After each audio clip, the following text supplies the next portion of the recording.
All right, folks, welcome in to Pickaxe and Roll, brought to you by our good friends over at Superbook Sports. I'm your host, Ryan Blackburn, at NBA Blackburn on Twitter, part of the Mile High Sports Podcast Network, and I am excited to chat with all of you tonight as it is 9 p.m. on day one of free agency. Lots of stuff has happened, lots of stuff that we get to talk about, but everybody keep your eyes on Twitter just in case. I just saw that the Monte Morris trade to the Detroit Pistons just came through. So keep your eyes on Twitter for me just in case so I don't miss anything that we have to talk about live. But we are here and we are ready to talk about how the Denver Nuggets have officially lost Bruce Brown. Sad day for everybody. There's other stuff that we're going to talk about as well, but this is the main focus of this podcast. And just sort of where things are going to go from here. So lots of stuff to talk about. I hope everybody is having a good night. Did a lot of general prep for this pod, but also just watching Twitter along with everybody else, making sure that everybody knows what is going down. And I'm as prepared as anybody to be able to talk about this stuff. But there is a lot to discuss nationally. There's a lot to discuss for the Nuggets. But we should start with this, and we're going to start with this. We're going to get to Denver's other free agency signings immediately after, and that's where we're going to go, and then we'll talk about the national stuff after that. Bruce Brown. I had predicted on this podcast last night that he would go to the Indiana Pacers. I predicted that because the only reason that Bruce would leave the Nuggets is for money, is for the actual value that somebody is giving to him. And that's the actual reason why. I didn't think that the Houston Rockets would offer the money to him. I thought they're going to take a meeting. We'll see what happens with them. But they were saving their powder for Fred VanVleet, potentially for Brook Lopez. We'll talk about those guys in a bit. But I thought that the Indiana Pacers were going to go hard after Bruce Brown. Not sure why they wanted to specifically. I mean, I can give you my reasoning and can give you my estimations of what's going down, but that was something that had been talked about for a lot of this last week. And it ultimately came to pass as Bruce Brown goes to the Indiana Pacers for 2 years, $45 million. It later came out, and this is actually kind of curious to me, that there's a team option on that second year. So you're going to go, I assume, $22.5 million on both years, first year and second year, and then Indiana gets the choice as to bring him back in year two. And whether they actually do that or not remains to be seen. I do think that the main number to really focus on is not the 45. It's the 22 and a half or so that he's going to be guaranteed in the first year. That was 3 times more than what the Nuggets could guarantee him. And that to me makes it a big deal. Like, that was always going to be a problem for Denver. They just could not get to the number that I'm sure Bruce Brown would have wanted. They could not get to the number that it really was earned to actually say, hey, Bruce, please come back here. We'd love to have you. We'd love to keep you. There's nothing wrong with Denver for that. Nobody can blame the Nuggets, and nobody can blame Bruce Brown. Neither party is at fault here. This was a faulty system. This was the reason why the Nuggets are not able to keep their championship together, their championship group together, is because of the system. It is not because of anything that Denver did. Technically, they could have freed up some cap space. They could have freed up some money to try to pay them the non-taxpayer MLE. But the fact is that because the rule is in place for the non-bird rights stuff, that was the reason why they couldn't pay him any more than the $7.7 million that they absolutely offered. So we'll talk about that. I mean, there's plenty of things to kind of go over there. But yeah, that's the reason. Bruce was gone for the money.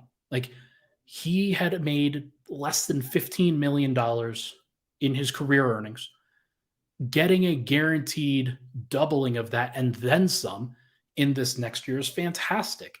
And the great thing about Bruce is that as long as he continues to provide utility, he should continue to be back out on the market, get more contracts like this. He's probably going to live as a 5th starter, 6th man type for the majority of his prime. He doesn't really profile as more than that, and that's fine. But this was absolutely the maximum payroll or the maximum payout he was going to get. And he wanted to capitalize on that. And I don't think anybody blames him for that. Like, his game is so based off of athleticism, and it's so based on his ability to be the athletic freak that he is, whether it's bullying people on defense and switching and being strong and jumping and dunking, or if it's getting out in transition and running and being a threat, or if it's, I don't know, like actually being able to slash to the rim and cut and do all the things that he does from the dunker spot. Like, there's a lot of stuff that you can point to with Bruce where his game is not going to age gracefully, where there is always a chance for him to sustain an injury. And so for him to take Denver's deal at 7.7 million and say, yeah, I'm going to take a risk here and then hopefully get paid out after that, that was never really in the cards. Or it was, and he really wanted it to be in the cards. I think he really liked it here, but he really likes $20+ million more. And frankly, I don't think anybody here can blame him. I don't think anybody's actually mad. I think people are a little bit disappointed based off of what the Nuggets did after he was gone. But what I do think in general is that Bruce took care of himself and the Nuggets took care of Bruce. They put him into a situation where he could make a ton of money, and he did. And he got this cash, he got this deal, and I hope that other free agents are paying attention.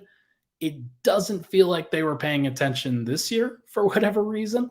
Denver didn't exactly get a nice discount to be able to come to Denver for whatever reason to play with Nikola Jokic.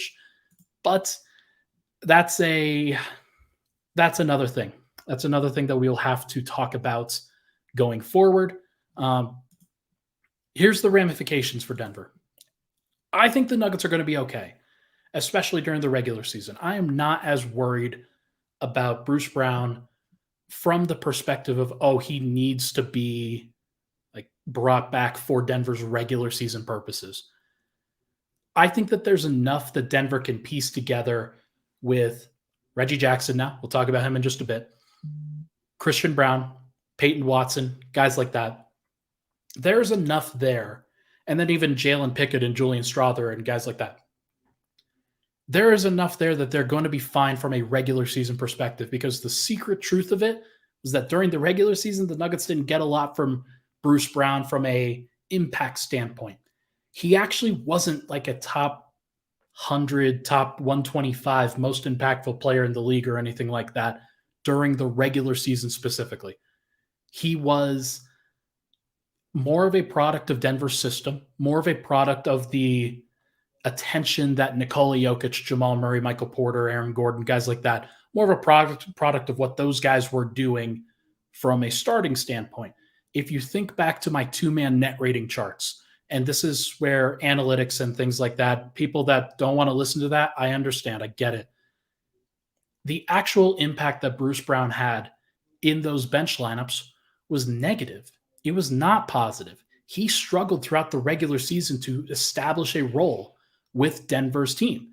And that's going to be something that Denver can replace or at least piece together.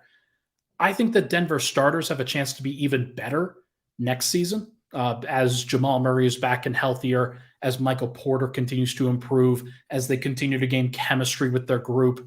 Like, there's no reason why that group can't be better. I think that the bench will probably be just as bad, if not worse.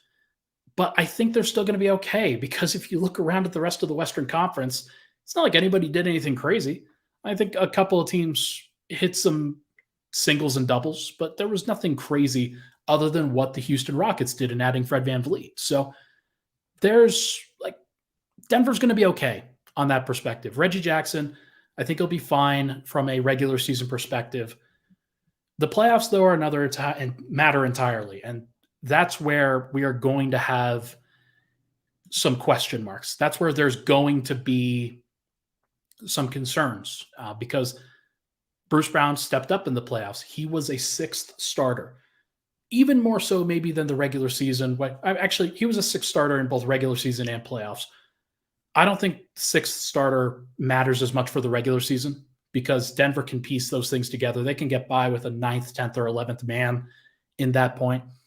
But the most important thing when the playoffs start is to have versatility, is to have as few weaknesses as possible, and it's to know your guys and which players you're willing to go to war with. And for Denver, Bruce Brown was absolutely a part of that group. And then ultimately, Jeff Green and Christian Brown were the two other guys that they trusted. Christian Brown, I believe, is going to be a player that they trust. But if you've ever heard of a sophomore slump before, like, it's happened. And there is absolutely a question mark as to whether Christian Brown's improvement is going to be linear or not. Is it going to be straight up? Is it going to be over time? How soon is he ready to be an actual sixth man? I don't know. Is Jeff Green even going to be back? He's not signed yet. I think the Nuggets are trying. I think that's something that they would hope for.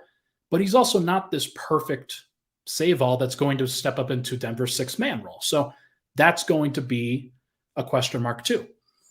And then the other guy, Peyton Watson, Reggie Jackson, Denver doesn't have a specific player that fills everything that Bruce Brown does. They've had to piece it together. But the problem is that the more pieces that you add to a rotation like that, the more variability and vulnerability you get with those bench groups. And so if Denver has to go to an 8th, 9th, or 10th man in a playoffs going forward, they are more vulnerable than just penciling in Bruce Brown for 30 minutes off the bench. That's just a fact. That's a problem that they are going to have to solve over the course of this regular season and into the playoffs coming up. So going to be interesting to see how they handle it. I don't think that they're dead in the water by any stretch of the word. I actually think that they're going to be just fine during the regular season. There are certain things like maybe they lose an extra game here or there because Bruce Brown would have filled in for an injured starter, and Denver's going to have to figure that out. I do think that Denver's got a really good, versatile group for the starters. Like, and even like if they just have 3 or 4 of their starters, including Nikola Jokic, then they are going to be just fine in a regular season capacity. Like, I don't think people realize there were a lot of games that Vlatko Čančar started, like in February, and he started for, I think it was Aaron Gordon. Maybe it might have been for Michael Porter, but it was for one of those guys. KCP had some time where he had to take off. Jamal Murray had some time where he had to take off. Denver's going to be okay. And they still have other guys, namely Christian Brown. And I think Vlatko actually is a secret potential guy here where you could just step up into those roles and be just fine. Obviously, the problem that Denver's going to run into is their top level good enough for a playoff context? Are they? And I don't know. I assume that it is, but this leaves them a lot more vulnerable than they were before. So congrats to Bruce Brown for getting paid. He absolutely deserves it. There's no guy like Denver. This is what they knew they were getting into, right? They knew that this was absolutely a possibility with Bruce. When you sign him to a 1+1, which is what they did last year, is like 2 years, $13 million. And then the taxpayer MLE actually lowered in money that they could actually throw out there. So it actually screwed them up in a lot of different ways this year. They knew that this was a possibility. They knew that Bruce Brown could leave. They knew that this was obviously going to be an issue if he outplayed his contract. And he did. And Denver won a championship. And they would do this again and again and again if you ask them, because they won a championship. And Nuggets fans, like, I know it kind of sucks not being able to keep your guy. It makes it a little bit more difficult. It means that Denver has to have other guys that step up and fill that role. They have a couple of young, potential-filled guys that could do that. I don't know if they're ready. We're going to find out if they're ready over the course of this next year. But we have plenty of time to evaluate that. There's no doubt. When we come back, we will talk about Reggie Jackson and DeAndre Jordan, 2 guys that signed with Denver, and one of them was expected. The other was a little bit curious, and I'm going to talk about why in just a second. We'll be right back. But first, everybody, we're changing the game. Help your bets stay hot this summer at Superbook Sports, the most trusted name in sports gambling, with a direct line to Las Vegas. And now, when you use promo code MILEHIGH, you score up to $250 with our first bet bonus. Win or lose, Superbook will match your first bet up to $250 with promo code MILEHIGH. All you got to do is download that Superbook Sports app, enter the promo code MILEHIGH, and you'll get $250 courtesy of Superbook. Visit superbook.com for terms and conditions. Gambling problem, call 1-800-522-4700. We will be right back on Pickaxe and Roll.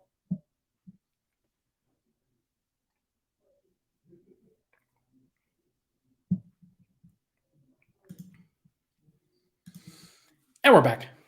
Pickaxe and Roll, Ryan Blackburn here. Thank you so much, everybody, for tuning in. Appreciate everybody that's hopping in tonight. If you can, leave a like on the YouTube video. That absolutely helps me out, helps to share out the program as much as possible. I wanted to be here making sure that everybody got their takes off. I know that I've seen the chat rolling. I know everybody's talking about it.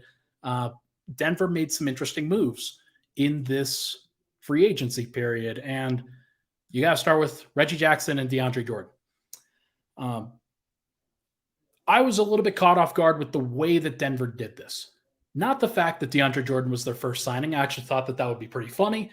And my reaction to that, obviously, was perfectly reasonable. That's a good move for Denver. Everybody needs a 14th man or 15th man that can step up when they need to and can be a leader. And DeAndre, his actual value to the team matched or exceeded what his contract was. And I did not see that until the playoffs. I did not see that until you could see what he was telling everybody. You hear behind the scenes how he's directing traffic in a lot of different ways, whether it's on or off the court. And that is a really, really important piece of this, that everybody has to be a part of it. You don't necessarily have to play, but everybody has to be valuable. And DeAndre Jordan proved his worth. So DJ was expected. The taxpayer Emily for Reggie Jackson was curious. I didn't know whether Reggie was going to be retained. I listed 4 Nuggets on my top 25 list for free agents or trades that Denver would be targeting.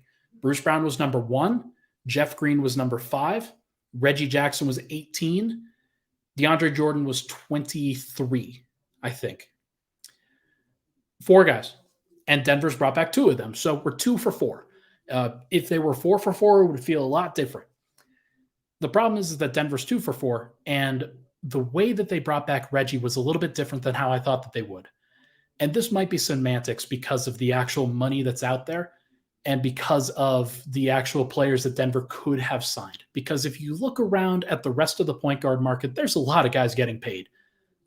Derrick Rose is really the only one that has had a contract that has come in less than what Reggie Jackson has gotten. And so that to me, I think that Reggie Jackson's a better player than Derrick Rose. I think that he's a guy that can play now, and Rose really isn't. That's not my impression. So not really a surprise that Reggie Jackson got this money. But for a team like the Nuggets, for a team like Denver that has very little spending power, that has very few bites at the apple, so to speak, I'm surprised that they weren't able to retain Reggie at the minimum, because his minimum probably would have been about $3 million. Instead, he gets an extra $2 million, and that's fine. The problem is that Denver can't then give that extra $2 million or whatever to anybody else to continue to improve the roster. And I look at that as an issue because I kind of subscribe a little bit more to, not a little bit more, I think that you need guys that can consistently play and contribute. And I at least have some concerns about Reggie as that full-time backup point guard. Now, you talk to different people and you hear different things and you see, okay, how valued is Reggie? How valued is Jalen Pickett? How valued is Julian Strawther? Guys like that, Colin Gillespie. Who are the players that can actually play and contribute backup 1 minutes right now? Not Julian Strawther, obviously.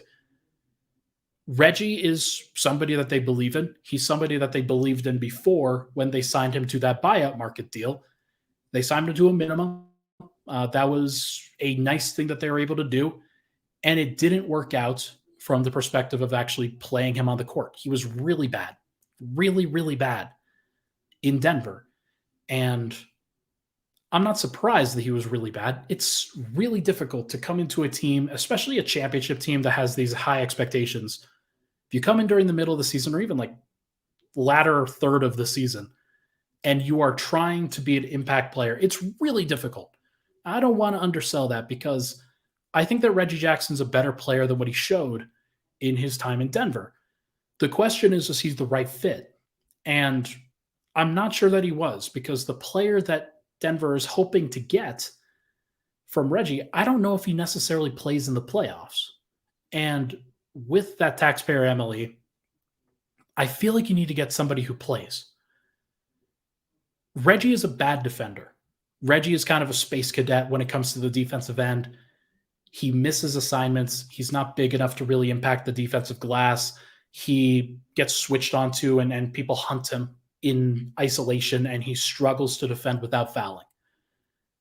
That's not a great recipe for success for the Nuggets. And they now have only two ball handlers, really, if you want to count Jamal and Reggie.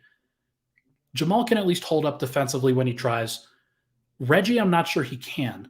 So if you take him out of that rotation for Denver, then what do you replace him with? Is it a rookie? Probably. Is it Christian Brown, Peyton Watson, and Jeff Green? Okay, is Peyton Watson going to be your ball handler off the second unit? Who is going to handle the ball? And I think that that's a major issue. You need somebody that can do both. And I want to be clear. We might wake up tomorrow. I might wake up at, 9 o'clock, because that's when I usually wake up. And Shams Charania may have reported a deal that DeLon Wright is being traded to the Nuggets for a second-round pick. And that could feel a lot different. We could feel a lot different about this and say, okay, Reggie was more of insurance, and now they got a different guy. I don't think that's what's going to happen, because if I had to think about the actual roster balance of what Denver's trying to put together, that would make them a little bit too small, and they might have too many resources now invested at smaller players. But what I do think that Denver is now going for, like, you want to build out the best playoff rotation that you possibly can. Maybe they didn't feel like they could do that. And so they decided, we're going to get the best regular season point guard that we feel like we can afford. And you look around at the rest of the guys, you look around at the rest of the players, and that just may not happen. If we, let me just go to, let me see if I could find the actual list that I was looking at before. Just searching point guards. Kyrie Irving, Fred VanVleet, D'Angelo Russell is still out there. We'll see what he actually gets. Austin Reeves is going to make too much. Russell Westbrook's still out there. So if you prefer Russell Westbrook, then that's fine. I don't really prefer Russell Westbrook. Gabe Vincent got $11 million. So that's not that's not a way that Denver could have done it. There aren't that many point guards specifically that you can say Denver could have afforded on this market. Reggie Jackson's one of the only ones. And so that's where I'm going to give the front office the benefit of the doubt. The problem is that I think you need a second ball handle in the playoffs that you can play along with Jamal. And I don't think that Denver has that guy on their roster right now, unless Reggie surprises me. And who knows? Maybe he can. Maybe he can. I want to throw out some names of potential misses. Guys that went for the taxpayer MLE or lower, because this is an important thing. I can say that I would have preferred somebody else, but here's where I'm actually going to say, these are a couple names that you could say that they missed out on. I think that Dante DiVincenzo is going to get a larger contract than what Denver can afford, but he's currently unsigned. I would expect him to go to New York for the non-taxpayer MLE, so probably cross his name off this list. But you could say Patrick Beverley, Eric Gordon, Seth Curry, Josh Richardson, Taurean Prince, Nikhil Alexander-Walker. You could say any of those guys. Now, you could also say, Ryan, how many of those guys actually handle the ball? How many of those guys do you actually trust to handle the ball and handle the offense in the second unit during the regular season? You got me there. And that's one of the reasons why you have to consider Reggie. That's one of the reasons why he was 18th on my list, was the actual retaining of a point guard, somebody who could run the offense a little bit, does matter. Now, do I think I would prefer these guys in a playoff rotation over Reggie Jackson? I do. And that's why I'm including them here. Now, Eric Gordon could still come for the minimum. Patrick Beverley could still come for the minimum. But you can't offer them the taxpayer MLE now. And another team may decide to do that. So it is a chip that Denver is missing out on. It is a potential bite at the apple that Denver's missing out on to improve their roster, as opposed to, I think they got worse. I think they got worse today. And they were always probably going to get worse because Bruce Brown was going to leave. But I don't think they mitigated that at all. I think that what actually happened was Denver got really significantly worse from a playoff perspective. And I don't see where the answer is unless Peyton Watson or Christian Brown or Jalen Pickett maybe or Julian Strother, unless one of those guys really pops. And if they do, then great. Then more power to Calvin. He deserves the benefit of the doubt. But this is where I have questions. This is where I at least want to try to articulate that so that everybody knows, Ryan, you're not just criticizing the front office for no reason. I am trying to give them as much benefit as possible. But there are guys that they could have gotten that could handle the ball at least a little bit or at least provide a different wrinkle. And these are the guys that I'm thinking. So we'll see what Dante DiVincenzo does. We'll see what Patrick Beverley does. Eric Gordon would be interesting. Seth Curry is now gone. He's gone to Dallas. Josh Richardson's in Miami. Taurean Prince is with the Lakers. And Nickeil Alexander-Walker went back to Minnesota. So we'll see if any of those guys would have actually come to Denver. They might have all said no. I don't know why they would say no, but they might have. So who knows? These are conversations that I'm not privy to. So I don't want to just sit here and say, oh, yeah, they could have gotten all these guys. They could have definitely done this. Maybe they tried. I don't know. So we're going to find out. But that's just where my head is at. Jeff Green, definitely the next target for Denver. It would be a surprise right now if he wasn't the next target. I think that he's a guy that Denver trusts, obviously. They believe in his leadership. They believe in his ability to switch on defense. And there is a lot to like about just bringing him back as a stabilizer, given that they just lost Bruce. So we're going to find out. Do I think that he's a better player than Vlatko or Zeke right now? I don't know. And I think that you have to give Vlatko and Zeke a time to shine, at least a little bit. So we are going to see what they actually end up doing. But I think that Jeff is at least looking at the rest of the market. I'm sure that teams like Atlanta, teams with cap space, are debating whether to give money to Jeff Green, the sage veteran, somebody who doesn't have to play all the time, but still has something in the bag. So we're going to find out. We're going to find out whether Jeff is actually on team's radar or not, or if he just comes back to Denver for the minimum. They could offer him more. I don't think they're actually going to, but we'll see. All right. Who's on Denver's depth chart right now? Let's look at it. You got the point guards, Jamal Murray, Reggie Jackson, and then Jalen Pickett, Colin Gillespie. I don't know where to put Jalen Pickett right now in the pecking order, because if he was a full-time, I would definitely have him third. If he was a two-way, I'd definitely have him fourth. And I'd definitely say, yeah, Colin, given that he's been here for a year, probably gets the leg up over him. But I don't know. We're going to find out. Shooting guard, KCP, Christian Brown, that has left unchanged. That's something that wasn't ever really in question. Those are two great role players to have there. So not really concerned about that. Small forward, Peyton Watson, backing up Michael Porter Jr., Julian Strother also there. I could have Julian as a 2, but I have him as a 3.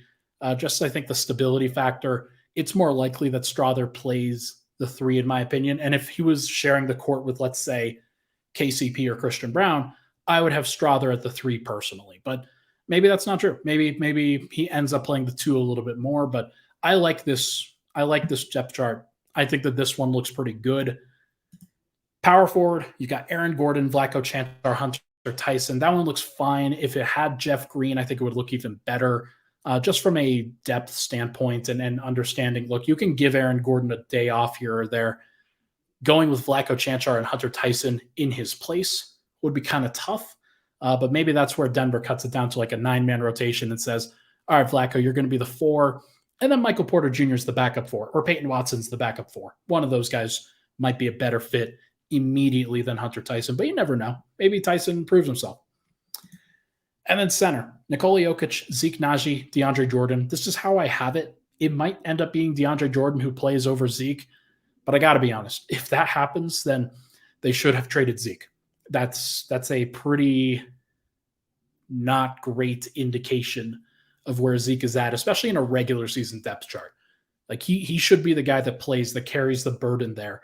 And then DeAndre Jordan isn't the guy that has to play every night. You don't want him to play every night because he's going to wear down. Like, you would rather have Zeke be out there being the more athletic guy, somebody who can switch a little bit, because I think the Denver's mentality with that group should be defend, rebound, run. And if you're switching everything, which I think makes a lot of sense with Christian Brown, Peyton Watson, Vlatko Chanchar, and Zeke Naji out there. Reggie Jackson, it feels a little bit different, but we'll talk about that. I think that that's a perfectly reasonable thing for Denver to do if that's what they end up doing. Zeke, I'm certainly okay with as the backup 5. It's not perfect, but it's just fine. All right. Let's take another break. When we come back, we are going to I was reading through the chat, not a ton, but reading through the chat a little bit. Jock Landale would be interesting in terms of a backup center option if he was at the minimum. It is kind of weird, I think, to have Zeke Naji then if you have Jock Landale. So maybe that's an indication that they would say, yeah, we would prefer Jock Landale as that primary backup. Do I think that Jock is a better, more consistent backup 5 than Zeke? I don't know. Like, that's sticks and stones. Like, I think that Jock is more of an offensive guy. Zeke Naji would be more of a defensive guy, just in terms of his ability to switch and guard. Like, he was actually really good at it. So not necessarily sure it would be the right call. Let's go. Birdman says, Ryan Blackburn for backup point guard, make it happen. I would get so run off the court with these guys. There would be no way, but that would be hilarious. We're really grasping at straws if we're going to me, guys. Let's at least go to Adam first, okay? But all right, let's take a break. When we come back, we are going to go over the rest of free agency and what else is happening right now, and then I'll answer some questions as well going forward. But first, this message from, if I can pull it up, Scott DeHuff. Hey, what's up? It's DeHuff. You got to check out my podcast, DeHuff Uncensored. I give an unfiltered reaction to all the crazy headlines from across the globe, and I'm not afraid to give an honest opinion about the Broncos, Nuggets, Avalanche, and Rockies. It's the DeHuff Uncensored podcast. Subscribe, listen, laugh. All right, final segment, Pickaxe and Roll. Thank you so much, everybody, for tuning in. Appreciate all the love, of course. Thank you so much for being here and hanging out on this particular day. Not necessarily the perfect day, I would say. I think that the perfect day would have been Bruce Brown coming back. But yeah, it is what it is. Like, Denver's got to figure that out. It's a really tough part about repeating. You're not always going to be able to keep all your guys. Other teams are going to try to poach your guys. And them offering $20+ million for Bruce Brown, it's just not something that Denver could do. Like, and it wouldn't have been a responsible thing for Denver to do, even if, like, Bruce Brown, even if he was like, yeah, hey, we could offer you $20 million, but not doing so. Like, I think Denver would have been in their right to do that personally. But we're gonna see.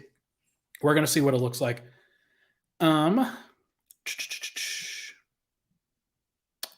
Todd Houston asks, so how many open roster spots does that leave us? 2. Denver technically has 3.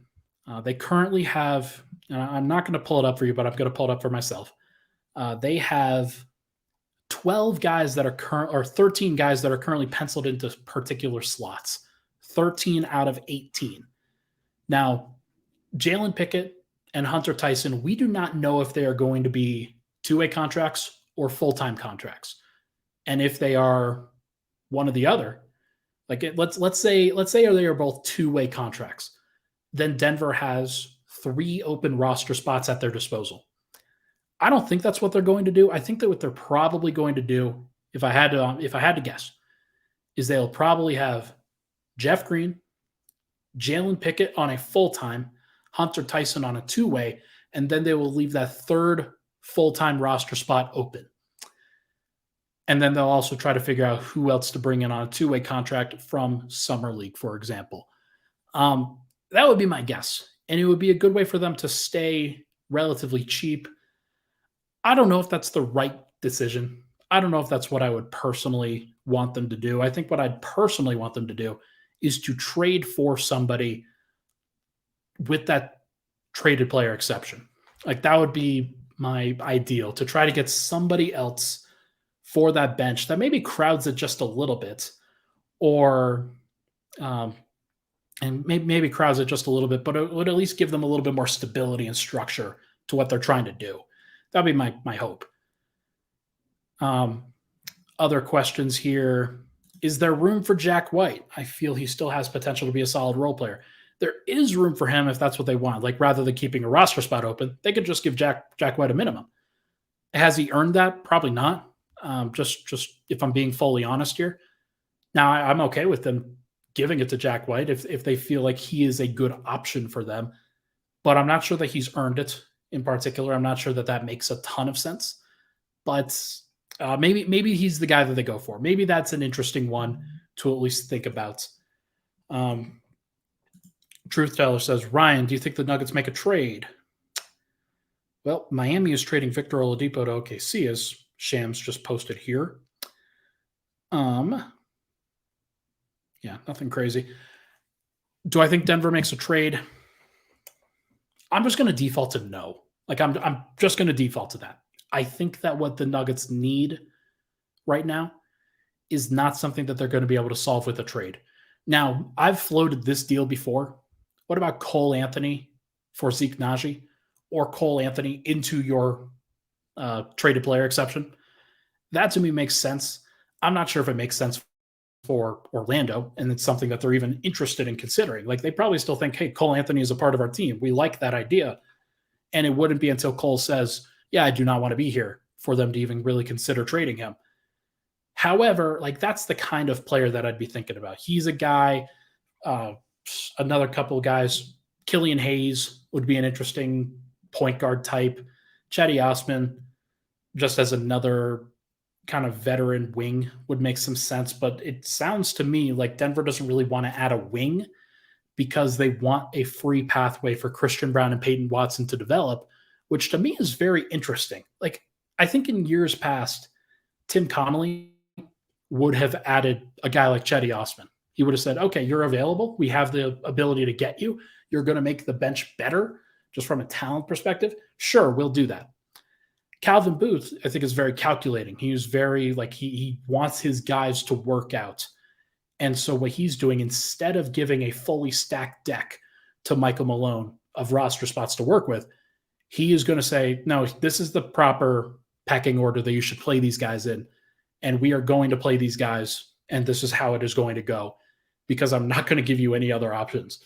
And whether that's correct or not, I don't know. Like, you got the right guys, and I think Michael Malone is pretty happy with what Calvin Booth has done so far, like helped deliver him KCP and Christian Brown and Bruce Brown. So, like, I think he's going to trust what Calvin's vision is in a lot of different ways. But it just wouldn't surprise me if, like, Denver decides not to add various players on the wing, even if they thought that they could with that TPE, because they don't feel like it's necessary. They don't feel like it's going to make a massive difference for their team. And instead, they're just going to try to develop the young players that they have. I don't know if that's the right call, but to me, that's what the call is. And that's where Denver's probably going to go. They're probably not going to make a trade. And that is just what's going to happen. CB says DeLon Wright is the guy. Maybe. Like, he would be great. I don't think that Denver has the financial flexibility to take him, though, because DeLon Wright makes about $8.8 million, and Denver is $9.6 million away from the super tax apron. So if they added DeLon Wright for purely that TPE, as well as a couple of minimum guys, then they would be over the super tax apron.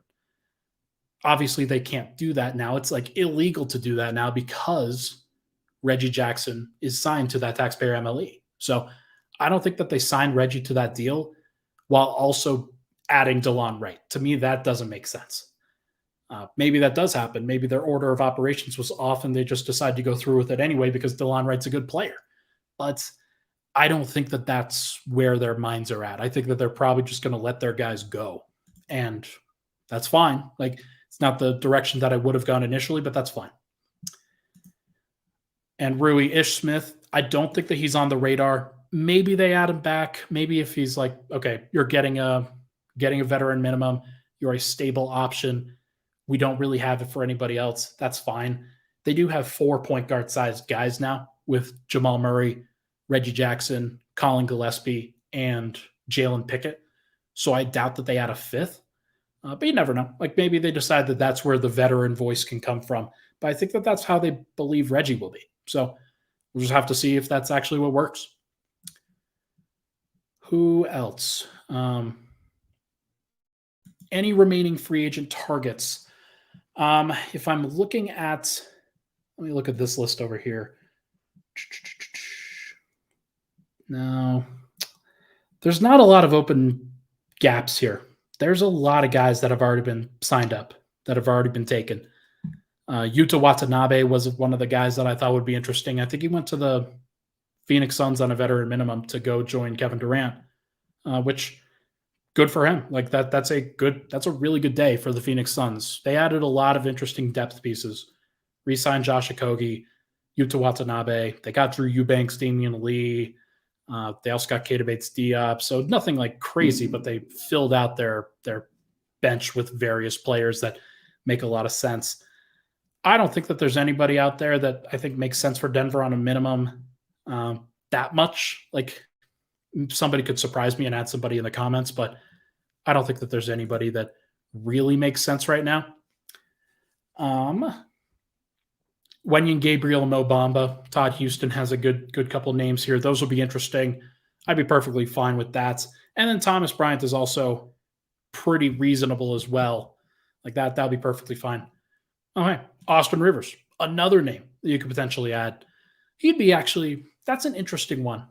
I think he would probably play over Peyton Watson in a lot of configurations because they just moved Christian Brown to the 3. But he'd be okay. Like Austin Rivers, I would definitely take him back. Like that would be a good depth piece to have as long as he's not expecting to play consistently, because between Reggie and Austin Rivers, like they probably have to pick one of those guys, because I'd prefer to play Christian Brown and Peyton Watson over Austin Rivers for sure. But who knows? Like maybe that's a good call. Maybe it's not. And then Todd, word on Thomas Bryant. Like I'm sure that other teams are also interested in him, but because Denver just added DeAndre Jordan back, I think he was the choice there. I don't think that they're going to add both Thomas Bryant and DeAndre Jordan is my expectation. Like just carrying 3 centers just doesn't make a ton of sense, especially if neither of them is like neither of those backups behind Nikola Jokic is a consistent option. So maybe he becomes that, and maybe they decide that, but he would have to take the minimum, and I just don't know if he's going to do that. Jalen McDaniels will make some sense. Dennis Smith Jr., again, like Dennis Smith Jr., you run into the fact that you chose Reggie Jackson, so you're probably not going to go with Dennis Smith Jr. to be your 5th point guard sized player. That would be that's the main thing there. Although Dennis Smith, great defender. Like he'd be a really cool on-ball defender to have. So if you're looking for the playmaking from Reggie Jackson and the defensiveness of Dennis Smith Jr., maybe there's something there. Like I'm definitely okay with it. I had Dennis Smith Jr. 19th on my 25 free agent list. I had Reggie Jackson 18th, right over the top of him. 17th was Willie Hernan-Gomez via trade, so maybe that happens. That would be cool. All right, let's go to the main stuff. Let's go to the main other things that happened today. I want to touch on some of them. Most important free agent moves made around the NBA today. You had a lot of big contracts stay put. You had Draymond Green, Kyrie Irving. That saga was weird. Chris Middleton, Jeremy Grant, Kyle Kuzma, Cam Johnson. Notably not on that list is Brook Lopez. He's somebody that I'd at least monitor a little bit, whether he's going to go to Houston, whether he's going to go back to Milwaukee. I think that he's taking his time trying to leverage as much money out of Milwaukee as possible. The Houston Rockets are the Houston Leverages right now. They did just pay a whole bunch of money to Fred VanVleet, though, and that's kind of cool. But yeah, Draymond Green, he was always going to stay with Golden State, leverage the Kings, that's for sure. Kyrie Irving stays. Chris Middleton stays. Jeremy Grant, that contract is interesting because if you think about what Portland can do now, what's the move that keeps Damian Lillard in Portland? Somebody tell me. Like I'm very curious as to what your thoughts are on how Damian Lillard is going to stay in Portland. Like what's going to bring them their best chance for success? How are they going to upgrade over Yusuf Nurkic? How are they going to upgrade over Anthony Simons? I think their plan is to start Shaden Sharp at the 3. That doesn't seem like a smart idea.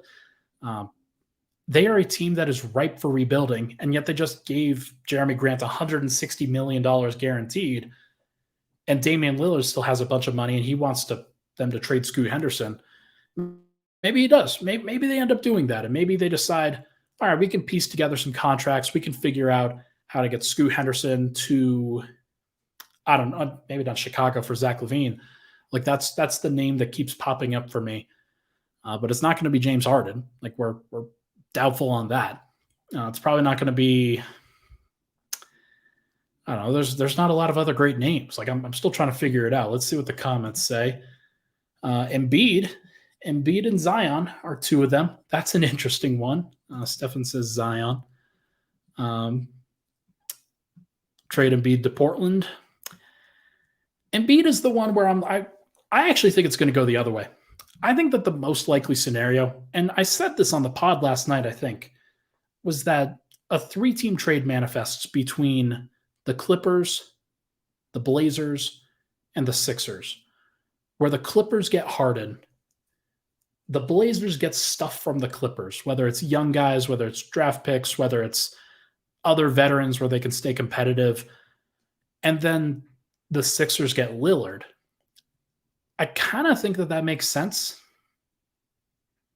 I kind of think it. I'm not sure if I fully think it, but there's something to it. Like, I don't know what's actually going to happen there, but because like there's just no great scenario for Damian Lillard to get like for the Blazers to get the actual return on investment that they should deserve, that they do deserve to get for a player of Lillard's stature, who's like a borderline top 10 player right now. But it's just not manifesting. So they're probably going to get, like, if it's not this deal, then they're probably going to just accept a Tyler Hero, Duncan Robinson, couple firsts, maybe Nikola Jovic, and a couple swaps, and that's about it. Like that's where you're going to get because nothing else is really manifesting. So we're going to find out. We are going to find out what it actually means that Jeremy Grant is staying. But like that to me doesn't move the needle. Kyle Kuzma staying with Washington, that was where he could get the most money, so he got the most money. My guess is that he will be in consistent trade rumors over like after this season. Like he'll be in consistent trade rumors from Washington for another team that needs a combo forward. Like that's just going to happen. And then Cam Johnson got paid. Good for him. Like he's a good shooter, deserves it. Not a good shooter. He's a great shooter who deserves that contract. But also, like, what's Brooklyn doing? Like maybe they're the team that tries to pony up for Lillard, but who are they going to move? Like they can't move Cam Johnson now. They're not going to move Mikal Bridges. They prefer not to move Nick Claxton. What else can they send out? I don't know. So we'll figure it out. Biggest change of scenery, guys. Fred VanVleet goes to Houston. $43 million. That's a crazy number. $43 million is just this nuts number that very few players get paid that ever. He is the 13th ranked player in terms of per year salary right now. And that's Fred VanVleet. Like he's made, I think, one All-Star game, if I'm not mistaken. Good for him. Like deserves every bit of money that he can possibly get. But I don't think that like Houston is going to be a better team. I'm not sure that they're actually going to compete. Like I think the only team that's not really going to try to get into the play-in is San Antonio. But Victor Wembanyama is going to naturally do some things for them that are pretty fun. So Fred VanVleet, can he elevate that group? We'll find out. We will see. Bruce Brown goes to Indiana, as we've already discussed. He will help Indiana. He'll probably start at the 2, maybe the 3 for them. I'm not sure what Benedict Mathurin is going to do. He was one of their previous top draft picks. They also drafted Jarris Walker, and then they have Miles Turner and Tyrese Halliburton. So that would be my expectation for them. It's either Benedict Mathurin or Buddy Hield, who starts at the 2, and then Bruce Brown probably starts at the 3, and they just try to make that work. But that to me is a play-in team. That's not a great roster still, and they have so many other guys that are Bruce Brown's size, like Andrew Nemhard and Aaron Nesmith, and different types of players that have like that always kind of go through there. They did trade Chris Duarte to Sacramento, so maybe that's something that frees up, but They're just not big enough. So we'll see what they ultimately end up doing. Other guys, though, Gabe Vincent and Taurean Prince. Both of those guys go to the Lakers. They basically split the MLE, if I'm not mistaken. Not a bad deal. Or actually, I think Taurean Prince was a biannual exception guy, if I'm not mistaken. Gabe Vincent goes for non-taxpayer MLE, which is a good value, not necessarily like the perfect guy, because I think they want Bruce Brown for that contract. Decidedly don't get Bruce Brown for that contract. And like Gabe Vincent is probably not going to be a starter for them, but he could start. Like if you told me that Gabe Vincent, Austin Reeves, LeBron James, Anthony Davis, and Rui Hachimura started for them next season, it's probably a 50-win team. It's probably pretty good. It's not great. Like it's not quite to where Denver's going to be. I think Denver's going to be at like 55 to 57 wins, be my expectation. But it is a top 4 to 5 team in the West now. So good for them for being able to capitalize on that. They're probably going to lose D'Angelo Russell, but I would be shocked if that actually like makes a difference for them. D'Angelo's not very good. Like he's just not impacting winning. Gabe Vincent could absolutely do the same thing for him. Joe Ingles goes to Orlando for $11 million a year. I had predicted that he would come to Denver for the taxpayer MLE. Obviously, that didn't happen. He got an actual like significant contract. Like he got from Orlando in 1 year what he'd get from Denver in 2. So good for him. Like he's a 36-year-old. Go get that money. And Stefan mentions that they get Reddish. They also have Vando as well, says Todd. So good, interesting players for sure. But not necessarily like this massive payday for them. Like they didn't elevate themselves into Denver's tier. That to me, like Denver's still alone in their tier, despite the fact that they lost Bruce.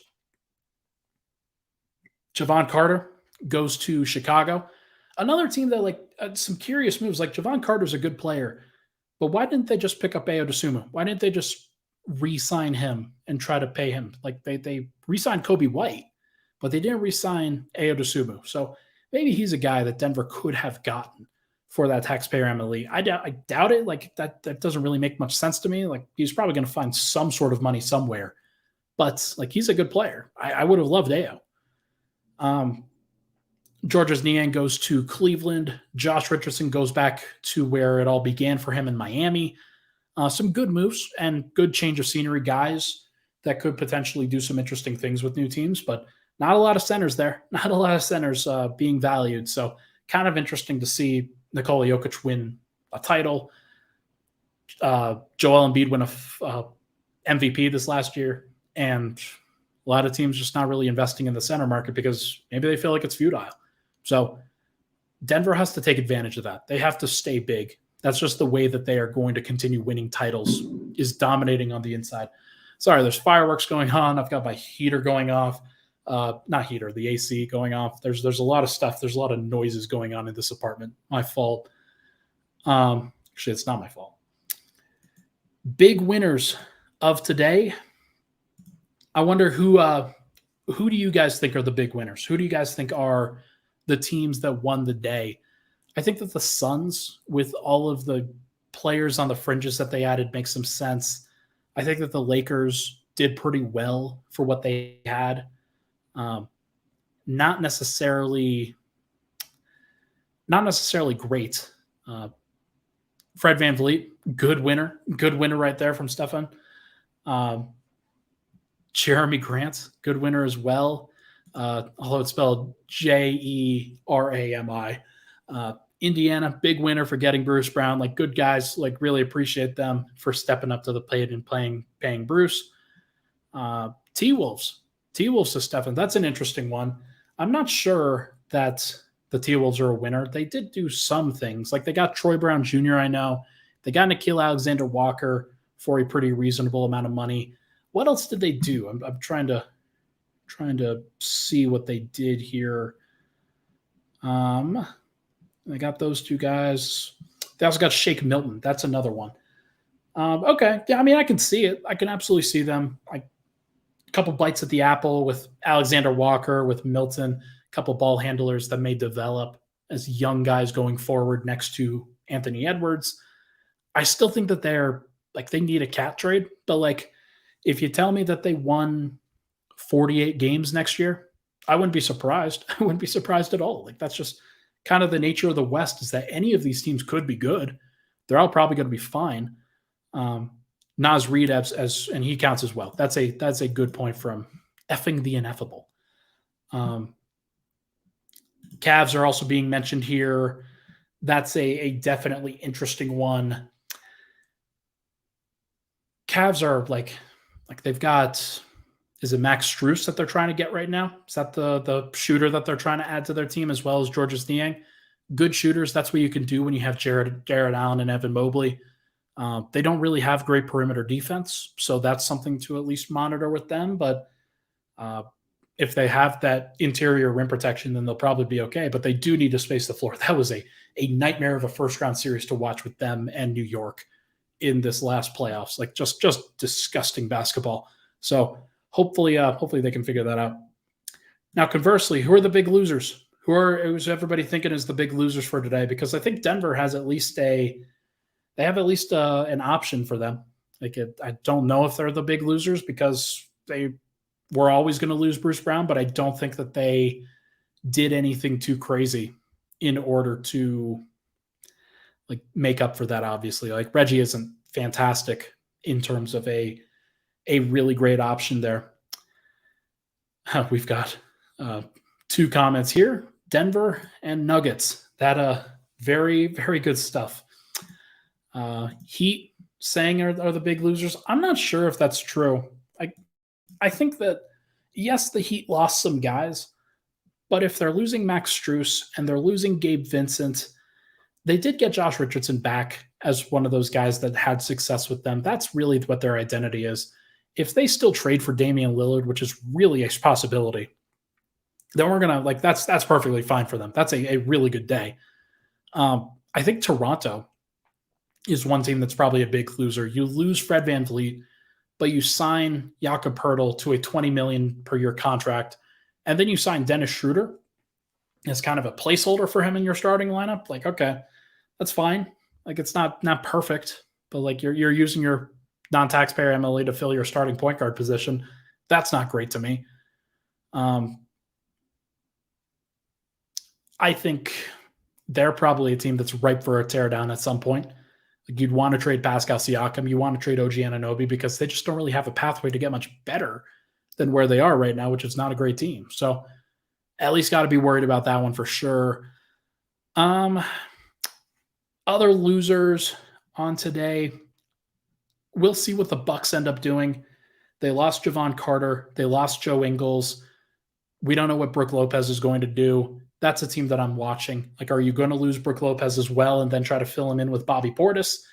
That's pretty scary. And then you've got $40 million committed to, or actually it's not quite 40, but it's a high number committed to Chris Middleton. We will see whether they actually continue with that or not. But I don't know. I would be worried if I were a Bucks fan. That to me seems like a pretty tough spot from a youth and development and upward mobility standpoint. Outside of Giannis Antetokounmpo, who is now getting older, and he's got to be important as well. Like that's going to be something to watch. So, okay, not too much else to go over here before we get out of here. What still needs to happen? Brook Lopez is a guy. Denver's going to have to figure out their stuff. I think they probably can't just, like, if they just do Jeff Green and a minimum contract, I think I'd be pretty disappointed with how this offseason played out entirely, because Denver didn't take any swings to try to get significantly better, especially in the draft. They added 23-year-olds, 24-year-olds, nothing like in terms of an upside with those guys. And then you let Bruce Brown go, like not let him go, but he walks away from the offer that you're making him. And rather than replacing him with rather than replacing him with a dynamic two-way guard that you could try to get via trade or via free agency, if you just stick it out with Reggie, I think it lowers Denver's ceiling. Like, I still think that they're the best team. I still think that they're the team to beat because they have the best starting lineup in the NBA. But like, that's still something that you've got to figure out, and you're going to take some time. So that to me is the big domino to fall. Other than Brook Lopez, Denver's got to do something.